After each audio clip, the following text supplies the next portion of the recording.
ഞാനിപ്പോൾ നിൽക്കുന്നത് white fry church എന്ന പേരിലുള്ള ഡബ്ലിൻ സിറ്റി സെന്ററിന് നടുക്കുള്ള ഒരു പള്ളിയുടെ മുമ്പിലത്തെ പൂന്തോട്ടത്തിലാണ്.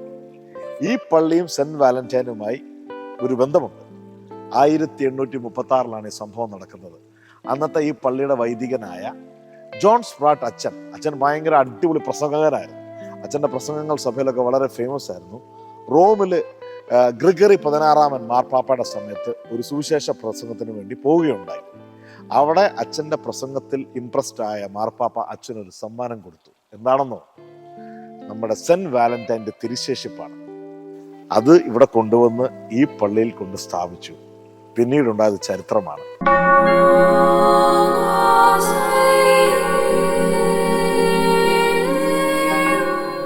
എന്നാൽ സ്നേഹത്തിൻ്റെ ഏറ്റവും സൗന്ദര്യമുള്ള രൂപമായ പ്രണയത്തെക്കുറിച്ച് പറയാൻ, പ്രണയിക്കുന്നവർക്ക് വേണ്ടി നിലകൊള്ളാൻ, അവർക്ക് വേണ്ടി കാരാഗൃഹവാസമനുഷ്ഠിക്കാൻ, അവസാനം അപരന്റെ പ്രണയത്തിനു വേണ്ടി സ്വന്തം ജീവൻ ബലി കൊടുക്കാൻ ഒരേ ഒരാളെ ഈ ലോകത്തിൽ അവതരിച്ചിട്ടുള്ളൂ.